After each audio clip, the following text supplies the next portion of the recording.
Assalamualaikum warahmatullahi wabarakatuh. Salam sejahtera untuk kita semua. Selamat datang di kelas 11 peserta didik SMA Negeri 2 Semarang, masih dengan Bapak Murzalikam selaku pengampu guru mata pelajaran pendidikan Pancasila dan Kewarganegaraan. Untuk bab yang pertama ini kita akan membahas tentang harmonisasi hak dan kewajiban asasi manusia dalam perspektif Pancasila. Jadi kita melihat hak asasi manusia itu dilihat dari sudut pandang atau dilihat dari perspektif Pancasila. Beda lagi dengan cara pandang ideologi liberal yang ada di Amerika Serikat. Jadi memandang hak dan kewajiban asasi manusia itu kalau di Amerika Serikat itu berdasarkan ideologi liberal. Oke. Apa sih yang akan kita bahas di sub pembahasan yang pertama? Yang pertama yang akan kita bahas yaitu konsep hak dan kewajiban asasi manusia. Oke, sebelumnya apakah kalian tahu apa itu hak dan sejak kapan manusia memiliki hak? Yang kedua, makna hak asasi manusia. Oke. Makna hak asasi manusia itu ada beberapa pendapat. Yang pertama itu hak asasi manusia melekat pada diri manusia yang merupakan pemberian dari Tuhan Yang Maha Esa. Jadi hak asasi manusia itu merupakan hak yang melekat pada diri manusia yang merupakan pemberian dari Tuhan Yang Maha Esa. Ada kaitannya dengan sila Pancasila, sila pertama, ketuhanan Yang Maha Esa. Sedangkan menurut Miriam Budiarjo, hak asasi manusia adalah hak yang dimiliki manusia yang telah diperolehnya dan dibawanya bersamaan dengan kelahiran atau kehadirannya dalam kehidupan masyarakat. Jadi menurut Miriam Budiarjo, hak asasi manusia itu adalah hak yang diperoleh manusia sejak ia dilahirkan dari seorang rahim ibu. Oke. Keberadaan hak asasi sendiri yaitu untuk mengatur hubungan antar manusia. Hubungan antar manusia itu di sisi lain adanya interaksi. Interaksi itu ada kaitannya manusia dengan manusia. Interaksi itu bisa individu dengan individu, individu dengan kelompok maupun kelompok dengan kelompok.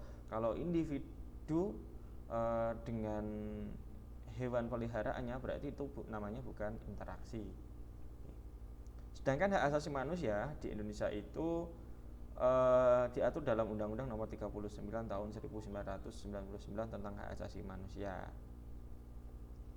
Nah, tujuan dari keberadaan hak asasi manusia sendiri itu agar kita mengetahui hak dan kebebasan orang lain, sehingga hak dan kebebasan kita itu tidak melanggar hak dan kebebasan orang lain.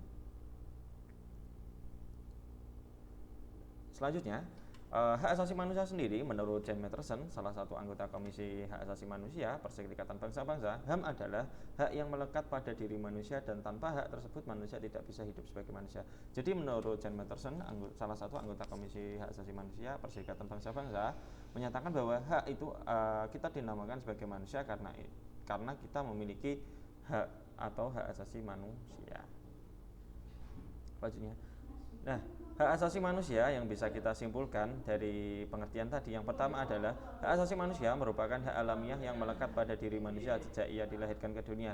Hak alamiah itu sendiri hak yang sesuai kodrat manusia sebagai insan yang merdeka, berakal budi dan berperi kemanusiaan. Jadi yang bisa kita simpulkan dari pengertian hak asasi manusia yang pertama yaitu bahwa hak asasi manusia adalah hak yang dimiliki oleh setiap manusia sesuai kodratnya sebagai insan yang merdeka, mempunyai akal, mempunyai kecerdasan, berperi kemanusiaan, mempunyai kasih sayang, dan tidak seorang pun boleh merampasnya.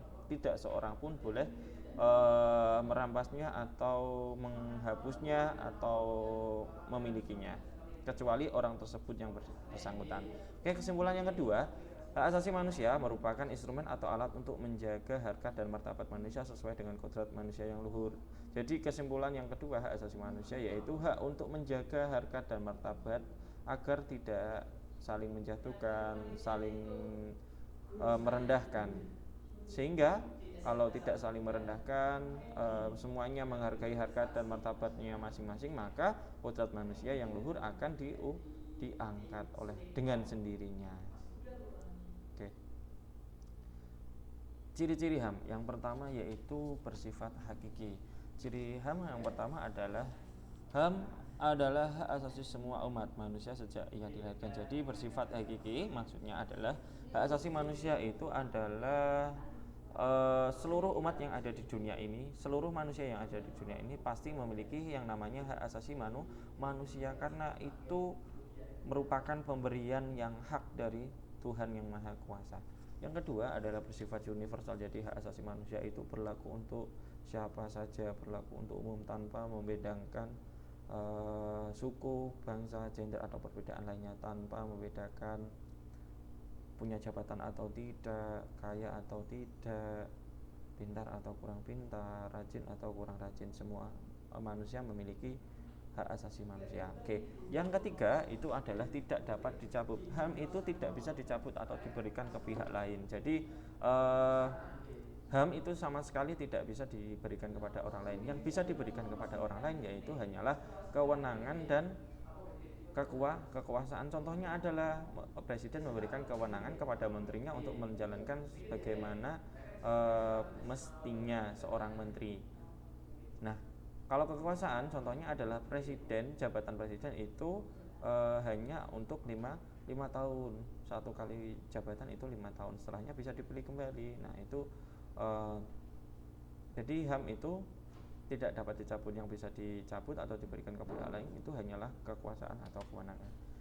Yang keempat, HAM itu tidak dapat dibagi, jadi semua orang itu berhak mendapatkan semua haknya. Semua orang berhak untuk memiliki haknya masing-masing. Nah, selanjutnya adalah latar belakang lahirnya HAM. Ada 4 hal yang melatar belakangi lahirnya hak asasi manusia. Yang pertama yaitu adanya kesadaran manusia terhadap harga diri, harkat dan martabat manusia. Jadi untuk menghargai harkat dan martabat seseorang agar tidak saling menjatuhkan, tidak merendahkan, maka pentingnya adanya HAM. Yang kedua, berkembangnya kesadaran manusia untuk menghormati sesama melalui ajaran agama. Jadi seluruh umat beragama atau seluruh umat yang beraliran kepercayaan yang ada di Indonesia itu tidak menghalalkan atau memperbolehkan umatnya untuk saling membunuh antar sesamanya atau menghina antar sesamanya. Tuh. Yang ketiga, perkembangan sejarah telah memperlihatkan terjadinya penjajahan kelompok manusia dengan kelompok manusia yang lain. Jadi karena adanya kolonialisme, imperialisme, penjajahan dari Inggris, Portugis, Belanda, Jepang, itulah yang melatar belakangi adanya hak asasi manusia. Yang keempat adalah dalam masyarakat suatu bangsa terdapat golongan-golongan yang berbeda-beda haknya. Jadi setiap umat beragama itu pasti memiliki hak dan kewajibannya atau cara beribadah sesuai agama dan kepercayaan yang dianutnya.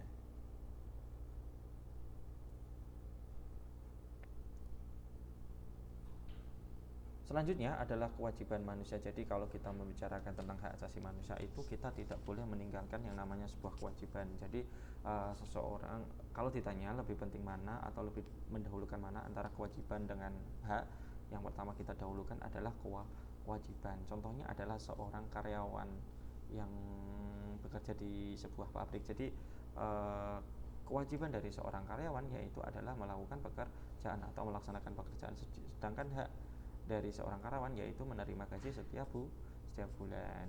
Kewajiban kalian sebagai peserta didik adalah mengikuti pembelajaran. Hak kalian sebagai peserta didik adalah menerima penilaian atau menerima nilai hasil penilaian kalian, hasil pekerjaan kalian dari seorang guru. Nah, kita apa sih kewajiban itu? Kewajiban adalah segala sesuatu yang harus dilaksanakan dengan penuh tanggung jawab. Selain mempunyai hak asasi manusia, manusia juga mempunyai kewajiban asasi manusia. Jadi kewajiban adalah segala sesuatu yang harus kita lakukan, segala sesuatu yang harus kita laksanakan. Oke, selanjutnya yang kedua, kewajiban manusia merupakan bentuk pembatasan atas hak asasi manusia yang dapat menjadi sumber munculnya sifat egoisme. Jadi tujuan adanya kewajiban asasi manusia yaitu untuk meminimalisir yang namanya sifat egoisme, mementingkan kepentingan sendiri di atas kepentingan umum. Itu tujuan adanya kewajiban asasi manusia.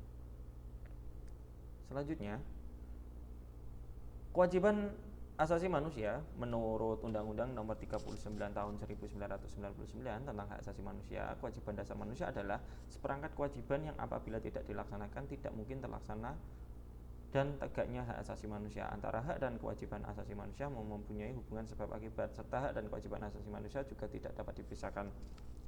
Seperti yang Bapak bilang di awal bahwasannya kewajiban itu harus kita dahulukan terlebih dahulu, baru